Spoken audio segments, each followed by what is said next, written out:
Support for The Bittersweet Life comes from our listeners. This week, I want to thank Liz and Alan for supporting the show through PayPal. You can make a one-time or a recurring donation by visiting our website, thebittersweetlife.net, and clicking on the donate button, just like Liz and Alan did. This show exists because of listener support. There are so many monthly bills associated with making this show that we couldn't keep it going without you. Thank you so much. On with the show.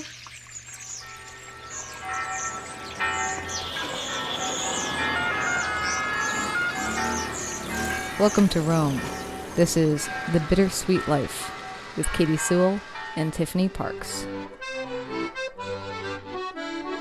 Hello, this is The Bittersweet Life. I'm Katy Sewell. I'm Tiffany Parks. And today, we're going on to the sea. No, I don't know how to introduce this. We're going on a journey, on an adventure. Right. We're going to talk a little bit about the trip I went on, taking the Sea Star, which is a 1965 touring yacht, up the Inland Passage from Seattle to Sitka, Alaska, a trip that I recently returned from. Now, I'm curious, what is the Inland Passage exactly? What does that mean? The Inland Passage, how would they define it exactly? It's basically a route runs along British Columbia from Seattle. Like, is it a river? It's water, but it's a little bit more... Well, I assumed it was water.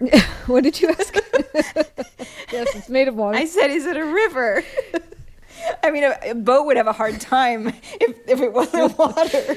No, it's not a river. It's basically like slightly more protected open ocean. I see. So like there's the open ocean and then there's the Inland Passage, which is often most of the time tucked between two land masses. I see. So the water's not quite as crazy in there. And so it's a kind of a well-used shipping route. I see. And you'd also have like the British Columbia ferry would run up and down there. You know, it's just, if you're in open waters in a boat, it's much rougher than it is in the Inland Passage because it's protected by land. You're still in the sea. You're just, cutting in this kind what they would call the backwaters in India. Yeah, I don't know. I went on a backwaters trip in Kerala in India, and it's like the same sort of thing, just inland. So I can kind of picture it. Yeah, and then every now and then the land mass that's protecting you drops away and you're a little bit more exposed, and then you get into another inlet. So yeah, that was a pretty poor description, and I bet other people listening would be like, you could have just described it this way, and that would have been better. No, it makes perfect sense to me. Okay. How many days did it take leaving the dock in Seattle to actually crossing the Canadian border into Alaska, so back into the U.S.? Well, it basically took 72 hours, possibly more, of constant travel, constant movement, like the boat never stopping. The first place we stopped was in Ketchikan, Alaska. And part of that is just efficiency, but the other part of that is that Canada really isn't open to American travelers. Oh, that's true. Their borders are still closed. So even if they had wanted to stop in Canada, they would have had to continue on. It's just unless they wanted to go through a big rigmarole of permissions, etc. Right, but they let the boat in at the border with no problems. Well, the boat never docks, so it's okay. Essentially just passing by. It's not really, entering. You're not trying to land in Canada. You're just moving through. But how do they know you're not going to? I can't answer these questions. I don't know why. I don't know how they know. I didn't study Canadian politics and policy while I was on the boat. All right. Okay, fine. I'm just a very curious person, and I know our listeners are too. Yes, I know. I wish I had answers, but I don't. So we just got on the boat. The boat departed, and for 72 hours, or possibly a little bit more, we were just at full steam ahead. And so the captain and the first mate were basically in rotation. One would drive the boat, to a certain hour in the night. The captain would wake up, he'd come up, he'd drive for a while. Then he'd go back to bed, she'd take over, and they were just doing that for hours and hours and hours. So it was kind of an interesting rhythm in those first 3 days, especially for me who had never spent the night on a boat before. One, to get used to the rhythm of it, which is like a train but different because of all the different swells of the water, and sometimes the boat's really being tossed around and sometimes it's very smooth and it just has this shaking, rattling hum of all the motors working. And then also just had a different rhythm because the boat didn't really ever go to sleep. There was always someone awake So if you were a passenger who was awake in the middle of the night, they were like, Shh, come on up to the wheelhouse and hang out, like we're just up there anyway. So That's nice. come be with us. That's nice. Yeah. I actually didn't really ever get up in the middle of the night, although at one night around 3 a.m, there was this huge slamming noise, and I sent Derek up to find out what it was. Iceberg. Yeah, luckily not. But it was, there's all these logs floating in the water, so many more than you would think. And it was just like this minefield of logs all the way across the water. And they had hit one of them in the dark, and then they put the spotlights on, and they were driving really slow, just trying to figure out where can we cut through this group of logs to not damage the boat on our way through. So that's what it was, once we hit a log. They were pretty good at having that not happen, but it happened occasionally. Did you suffer any seasickness? There were a few times I took some Dramamine, but I never got seasick at all. That's nice. One of the things that they said I thought was interesting, and before we even got underway, was when it comes to seasickness, you've got to get ahead of it. Once it's fully come on, there's nothing that can be done. You're going to go through the whole cycle of it, and it's going to be really hard to stop if we're still in rough waters. They just advised at the smallest inkling, if you have something, take it. Mm-hmm. Even if you think, I'll probably be fine, just take it. Just take it, because you don't want to end up, puking over the side of the boat for an hour. Oh, no.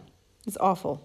Seasickness is awful. So, but no, I never had any trouble overall. That's good. And you got your sea legs right away, or did it take you? Yeah. Okay, here's a question. I remember it's been a long time since I've spent a prolonged amount of time on a boat.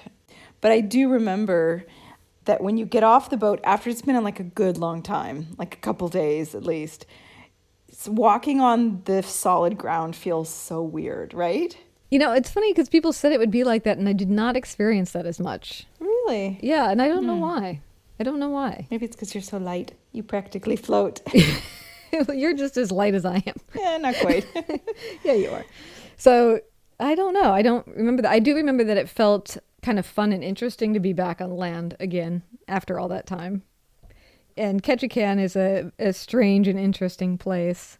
But of course, everywhere we stopped, it was more interesting on the boat than it was where we stopped. Not to say that Ketchikan is not an interesting place. It is an interesting place, and I had some great conversations with a few locals. What is interesting about Ketchikan? Because I have no reference for it. I have no idea. Well, in one way, it's where it is. So in this 3-day voyage, we basically haven't seen very much civilization at all. It's mostly just trees and rocks, lots of eagles, and an occasional a cabin or two, or some outpost that's some sort of Canadian something with a Canadian flag that looks something governmental. But most of the time, it's just nature.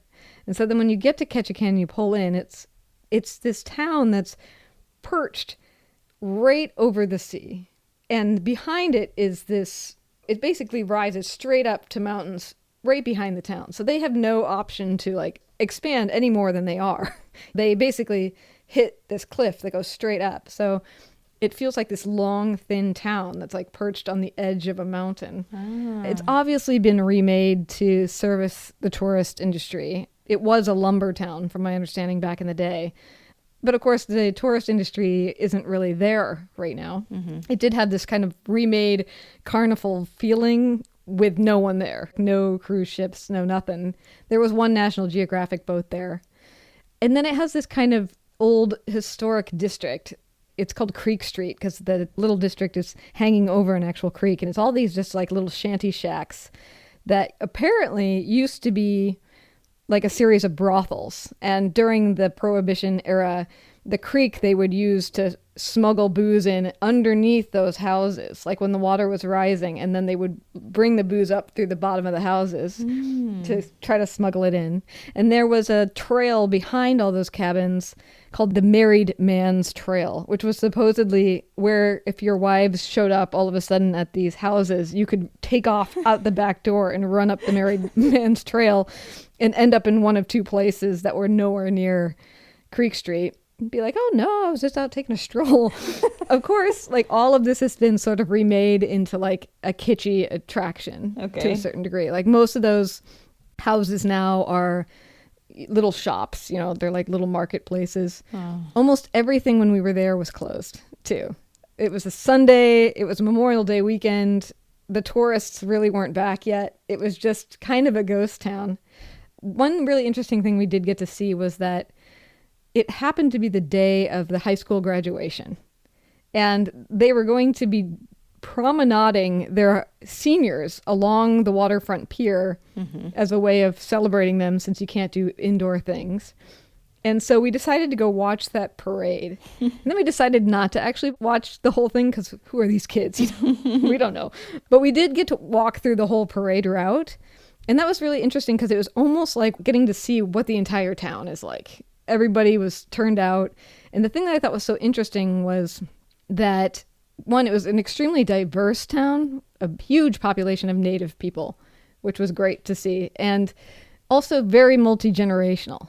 There wasn't just two parents standing there waiting to see their kid. It was the parents, their younger siblings, their grandparents, big groups of people for each one of the students.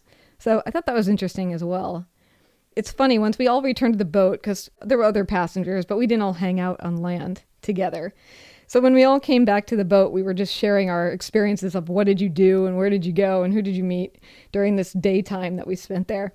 And people were coming back with all these funny stories about people accidentally staying in Ketchikan. Like, the only one I can remember now was one person said that they met a woman who said, oh yeah, I showed up for a wedding and I just never left.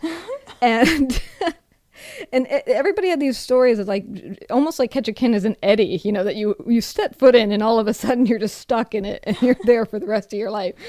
The other thing that was also really cool about it and interesting, and ended up not being as unusual as I thought, and anyone listening in Alaska probably knows this, but Ketchikan was the first time I'd ever seen that many eagles in one place. The eagles are like pigeons, they're just sitting on top of churches. They are getting in fights with each other over the street as the cars drive underneath them. Wow. And we were just walking around being like, whoa, eagle, eagle. And then you get to Sitka later on and it's eagles everywhere there too, So probably for the Alaskan, it's not so unusual to see eagles. Well, for Seattleite to be impressed by the sight of eagles, it has to be pretty good, because I feel like over here in Rome, like most people in Rome have never seen an eagle, period. Like they've just never seen one. And I tell people that there was an eagle that used to nest I don't know if it was the same eagle every year, but it seemed like it. There was a really, really tall evergreen tree on our property when I was growing up, and every summer there was an eagle's nest in it. At the very, very, very, very top. And when I tell Italians this, they're like, oh my God, wow. Like a hawk is like maybe if you go to the north, you can see a hawk, but an eagle is extremely rare. So for someone in Seattle to be impressed, that's a pretty big deal. You're right. I mean, you do see eagles here, but you just don't see them in those numbers. No. You see one maybe in Seattle. Yeah. Now, I'm really curious about, like, how was life on the ship? How many people, first of all? How much space did you have to share bathrooms? I assume you did. How was that? Like, was there a common area? Like, did you hang out? Did you play board games? I want to figure out, like, what life was like on the ship. All right. So there were 7 passengers and 5 crew members. Okay. I was picturing more for some reason. Yeah, pretty small. I mean, people shared bedrooms, but all of us had our own space. Derek and I were 2. There was another group of 2 guys who were next door neighbors with each other. And then there was a family of 3, father and son and the son's wife. Okay. So, and all those groups had their own bedroom and their own bathroom. Oh, cool. That's nice. That's very nice. And in our room, we had a little bunk bed. You got to get the lingo right, Katie, though. It's not called a bedroom. It's a stateroom. Okay. And it's not a bathroom. It's a head. Okay? Okay. Yeah, I'm just breaking it down for the average listener. Just kidding. Yes, so in our room, we had kind of a bunk bed situation, and Derek slept on the bottom and I slept on the top. And the top, I would say, was superior because it had a porthole that if you were lying in bed reading, you could look out and watch the water and all the trees go by, which was really, really nice. How did you score that? Oh, I claimed it long before we even got on the boat. The lower bed was also slightly larger, so it made sense that I'd be on the smaller one. All right. But yeah, so we all had our own kind of personal cabin space. Then we did have 2 shared rooms up above. One was kind of almost like a living room, couple couches, couple chairs, a bookshelf with some books on it. And then we had a dining room where we'd all have meals together. And then of course there's the crew areas, which you're allowed to hang around in. So you can be up sitting with the captain in the wheelhouse, or you can pop in and talk to the cook in the galley. Although, it's pretty tiny in the galley, so not many people were hanging out in there unless you wanted to get water. But it was interesting because I was thinking we would all feel like we were on top of each other the whole time. And really, I found that people sort of found a rhythm of where they were to get some space. And it just sort of came about that we created our own patterns. Derek and I and this other guy named Dan were often sitting in the living room area, reading books and stuff, looking out the big windows. The family of 3, the father and his son and his wife, often would sit in the dining room. There was a bench that ran along the wall, so they wouldn't be sitting at a dining table, they'd just be sitting on the bench, and it kind of gives you this big wide view of everything that's going on. So they were often sitting back there. And then another one of the guys was often up in the front hanging out with whoever was driving the boat. We were hardly ever all clustered together, so it never felt like you were overwhelmed. And even certain times I would be sitting in the living room completely alone. And of course you can go out on deck, which you do often enough because that's where you see all the good stuff. But we would eat meals together. And I think that we were coming out of COVID, we all got along, but it was definitely had our moments where you think, do I know how to make small talk anymore? Or like, I haven't eaten breakfast talking to another human being in 18 months. Like, I've always just sit and read the paper. And now I get up at 8 a.m. and sit at a table with at least 7 other people, if not part of the crew, and chat. Yeah, this is a big change. It's a big change. And we were a group that was not beyond just silence sometimes. That's good. That's good to be able to be silent is nice. Yeah. You don't want to have the pressure to constantly be chatting. I hate that. Exactly. So, but the interesting thing about life aboard too is that, I don't know if you had this in your experiences, but life at sea is just sort of damp. You never, let's say you take a shower and you dry off with a towel. That towel never really gets dry again. Like, it's always slightly damp. Well, not in Alaska. Well, no, I mean, if you're in, I don't know. If you're sailing down the Mississippi in Louisiana or something like that, I'm sure it's going to get dry. Yeah, maybe. The cabins are kind of down in the water, so I don't know. But yes, there was just sort of a dampness to it that I didn't really mind. It was just something I noted about it, that, it just had a damp quality to it. Of course, it was rainy and stuff along the way, too. There was also just a dampness where you have to decide to go on deck and you've got your warm gear on. And how cold was it? It wasn't too bad. Probably ranging from like 40 to 60 Fahrenheit. Yeah, Fahrenheit. 40 is pretty cold. I mean, for May. What would that be in Celsius for our European listeners? 40. I mean, I'm going to do this in my head. 40 would be about maybe 10 degrees Celsius, 8 or 10, I would say. It's kind of cool. 60 is probably about 18. No, less than that, maybe 15. I'm not sure. It's not super warm. Yeah, I would say between like maybe 6 and 15, 18, 18 at the most. I think 70 degrees is like 22. So interesting. But yeah, so before you left, I remember you were trying to figure out which books to bring because you wanted to bring a lot. For how many? I mean, it sounded like you were having a hard time narrowing it down. Yes. And I suggested Death on the Nile by Agatha Christie because yes. I remember reading that years ago, and it was sort of like the same sort of thing, a very, very small cruise, but of course on the Nile, not in Alaska. Did you read it? I brought it with me. I brought a few books. I brought that book. I brought the biography of Frances Hodgson Burnett, right, who's the author of The Secret Garden. Big, giant biography of her. And I brought a book called Outline by Rachel Cusk. I have to say that almost the entire time I read the biography. It just fit the mood, this sort of meditative, contemplative mood. I was thinking a lot about art and life and reading about another person's life, and particularly a person who is sort of transcontinental. She spent half of her time in the US and half of her time in England, and in her lifetime did 33 Atlantic crossings. Oh my gosh. I know. So it was kind of being on a boat and reading about this artist who lived in a different period of time captivated me. Second runner-up was the book outlined by Rachel Cusk, and I tried to read Murder on the Nile, but... Death on the Nile. Sorry, Death on the Nile. But reading this like deep other book, it just came off as kind of trite and silly. And so I just couldn't get into it. And so I did abandon it on the boat, on the bookshelf, because it fit the theme of some of the books that were on there, which the crew was very happy about. So it's probably being read by somebody else right now. Perfect. So not a bad purchase, but it just didn't fit the right mood. I got it. Well, we're almost out of time. So I want to say that if there's anything specifically, some people have written and said that they really want to hear about this trip because they want to hear about, I don't know what you want to hear about, but they really wanted to do some kind of adventure like this. Feel free to send an email with other questions that we can answer if stuff's coming up. Yeah, but before we end, I do want you to describe for us and for me the whale sightings. Yes. Or the most important one. Yes, definitely. Well, first, our email is bittersweetlifepodcast@gmail.com.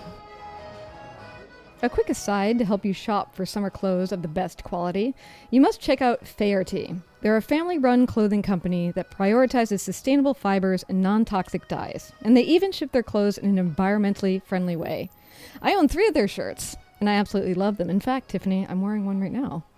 They are so soft and comfortable, and they are the perfect blend of casual and classic. You know when you're searching for that ideal summer outfit, that shirt, that dress that feels like you've had them for years, maybe a gorgeous print that fits so perfectly and feels almost too good to be vintage, but still looks like it might be? Well, that's Faherty.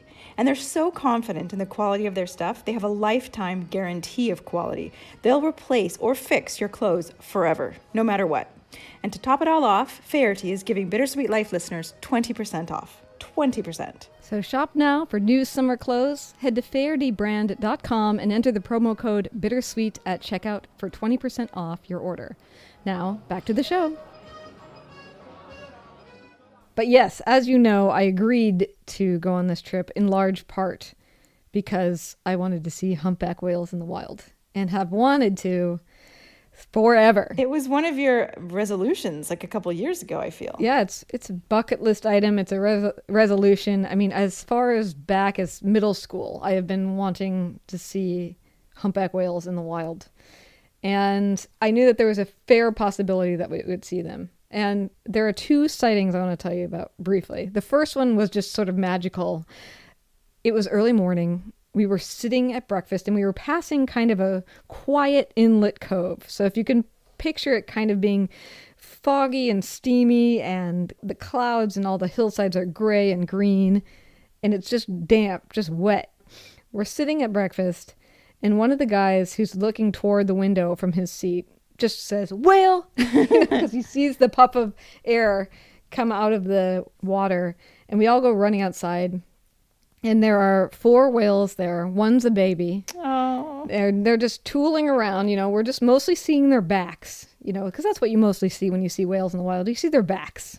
Every now and then, if you're lucky, you get to see their tail. Their tail comes up and then they make a deeper dive. So we were seeing their backs. We were seeing their tails. We were seeing these puffs of smoke in this beautiful early morning light. Over to the left of them is a big bunch of seals that are doing some kind of feeding frenzy. So obviously these are very rich waters. I love seals. Yeah, so we're sitting there watching them, just peaceful, amazed, and all of a sudden one of them breached. And not only breached, but did the, 3/4 turn where you get to see its big white belly and its flipper flips out like this. Wow. And then it falls back down into the water. And according to the first mate on the boat, who has been doing this for quite some time, said that that's the first time she ever saw it that close to the boat. Wow. And it was lovely. So, I mean, at that point, I just felt like whatever else happens on this trip, I'm good. That was exactly what I always dreamed of seeing. I was very close to it. That was wonderful. Amazing. For the rest of the journey, we saw lots of whales, lots of backs. One morning, we were parked in a cove, and a whale just kind of kept sliding quietly by. Wasn't letting us see the tail, no details far enough out, but the quiet presence of waking up in a boat and just having a whale that's sort of moving about outside your window was pretty amazing also. On the last day, it was this rainy, cold day, and we'd been sitting inside reading books pretty much all morning. And Derek and I just decided, let's go stand on the deck for a minute just to get some fresh air, look around, because every now and then you go out on the deck and you realize there's a lot of stuff I'm missing out here. There's all these cool birds. I saw some sea otters go by once. And so you do have this sense of like, as much as I'm enjoying reading, I might be missing some great things out there. You always feel that way a little bit. So we're standing on the deck and it's very quiet and very rainy. And Derek looks ahead and he said, oh, there's a whale out there. And it was way out there, like way far away. But we both saw just the puff of air come up right in front of the boat, little puff of air. So all we see is this little puff of air. And then the next thing that happens is that whale jumped completely out of the water, tail and all, sideways, like tail up in the air, full body out of the water. Wow. And splashed down. And we were both like, of course, wow! Like you just couldn't believe like you were just looking in the right direction when that happened. At the right moment. Yeah. And so we turned around and we looked at the crew, which is all in the wheelhouse behind us, with the faces of, did you see that? Did you see what just happened? And the first mate said it was so funny. She said, I wish I had a camera because you guys both had the exact same expression on your face. And she said, I will now call that expression whale face. And of course, everybody comes rushing out. Most people didn't see it, but they heard it, that it happened. Mm-hmm. That whale proceeded to keep breaching. It never leapt out of the water like that again, but it kept breaching over and over and over again for at least a couple minutes. You have to wonder sometimes. I feel like whales are maybe very friendly because I feel like this happens a lot. Like, I mean, not that it's so common or anything, but that when people are on some kind of a trip like this, they have a whale that sort of like stays with them or shows off for them. I feel like they're an animal that maybe they like the attention. I don't know what it is. I mean, I don't know. I was thinking on the boat, how lucky are we as humans that whales have to breathe air? Yeah, right. Because that we get to spot them.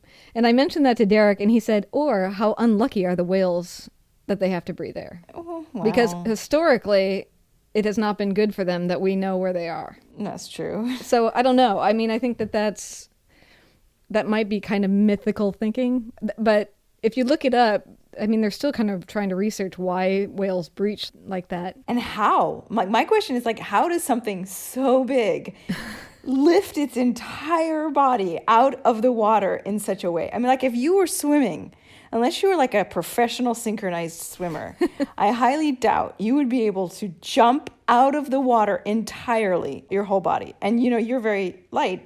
Humans compared to whales are all very light. Mm-hmm. How are they able to do that? I guess the tail, maybe they push down with the tail. I don't know. Yeah, I don't know. It's pretty amazing. But I guess it is that, at least for this particular boat, the Sea Star, the crew said that they had never seen one do that ever. Wow. In all the time that they've been doing this. And so Derek was joking. He was saying, maybe it's all that childhood wishing ever since middle school. She's been wanting to see this, and now she's in her mid-40s, and she finally gets to. It's the persistence of 30-plus years of hoping and wishing. Hey, why not? Why not? Can I share a little whale story before we close? Yes. I may have mentioned some or all of this on a previous episode, and if so, I apologize for being repetitive, but I'm just not sure if I have, so I'm going to say it again anyway. My father loved whales. He adored whales. They were his favorite animal, far and away. He, for a period near the end of his career, working downtown Seattle as a stockbroker, he, for a period, was living on the Olympic Peninsula, which, for those of you who are not familiar with Seattle, you have to take a ferry across the Puget Sound to get to downtown Seattle. Otherwise, it would be a ridiculously long drive. So he used to take the ferry back and forth every day. And he wrote me a letter once, a card. I just remember at the end of the card, he wrote, "I bet you I am the only stockbroker in America who saw a whale on his way to work today." Oh, wow. Yeah. And my father died a few years ago. And as you know, as we've talked about on the show, I went to his celebration of life in Seattle. And we went on a sort of, we have friends, my older sisters have friends who do whale watching in Puget Sound.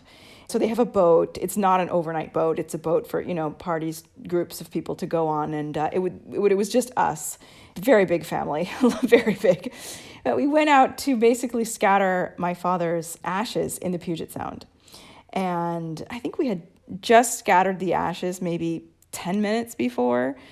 And we had scattered some roses on the water as well. And right after, like I said, 10, maybe 15 minutes afterwards, a whale came up. And I mean, it was so close to the boat that I think it actually touched the boat. It didn't jump out of the water or anything. Part of its body was out of the water, the top part, but it didn't jump out. The tail of the whale pushed up on the boat and then it went back under. That's lovely. That's my whale story to do with my father. So sometimes I'm like, was it my dad? Yeah. Was he there? Was he saying hi? Maybe he was absorbed into the belly of the whale, so now he's traveling the open ocean. Perhaps. Perhaps. I believe in all those magical things. Yes. Deep down. That's lovely. That's lovely. Well, one of the things we'll have to explore as a bigger concept maybe is, I told you that the oldest person on the boat was a man that was 85 years old. And on the last day, we asked him, what was this trip like for you? And he described it as the fulfillment of a dream I didn't know I had. And I loved that because that's exactly how I felt when he said that. It's beautiful. I know. And so it would be interesting to do a show about those experiences that, all of a sudden you realize that this is an amazing thing. I never knew I would love this so much. Exactly. Yeah, we should do that. And I think it would be great if people listening would send in their experiences as well. We love including your voice memos when we can in the show. So if you have an experience like that, something that you never thought or planned to do, but did and realized that it was a true dream come true, get out your phone, just open up your voice memo app. Almost every smartphone will have a voice memo app already pre-installed. Just tape yourself, and there should be a little option to email it. Usually it's a little square with an arrow going up. You hit that, put in our email address, which is bittersweetlifepodcast@gmail.com, and just send it off to us. Yes. And we will try to include those. Yeah, I love that. So what is your fulfillment of a dream you didn't know you had? Or another way he put it, because we had him say it again, he also put it as an unrealized dream fulfilled, which is a more succinct way to put it. I like the first. Yeah, so we'll go with that. And if you have any further questions about what it's like to take a boat up the inland passage, there's so much. I have a whole notebook here of notes that I took just of things I wanted to remember. So feel free to send in those questions too if you're thinking of taking a similar trip. And maybe we'll do it on the show, or maybe I'll just write you back. bittersweetlifepodcast@gmail.com. And should we leave it there? Let's leave it there. I should mention, they're not a sponsor or anything, but I should mention, if being aboard the Sea Star itself, that boat, they do this every summer. They do a bunch of stuff up in Alaska too. North Pacific Expeditions is the name of the company. They are wonderful people, super professional, very safe. I will put a link in our show notes if you're interested. Yes, I can't recommend them enough as a crew. They were awesome. So if this specific thing appeals to you, look them up. And until next time, this is The Bittersweet Life. I'm Katy Sewell. I'm Tiffany Barks. Join us again. Bye. Need more show? Bonus episodes are released every single month at patreon.com/The Bittersweet Life Podcast. For as little as $5 a month, you'll get to hear even more. You'll find a link in the show notes. And if you jump on board at the $50 level, you get to dictate what topic we cover. For example, one Patreon subscriber had us do an entire show on cuteness. Become the director for $50 a month and support the show you love at the same time. Thanks for listening. Tell all your friends, and we'll talk to you next week.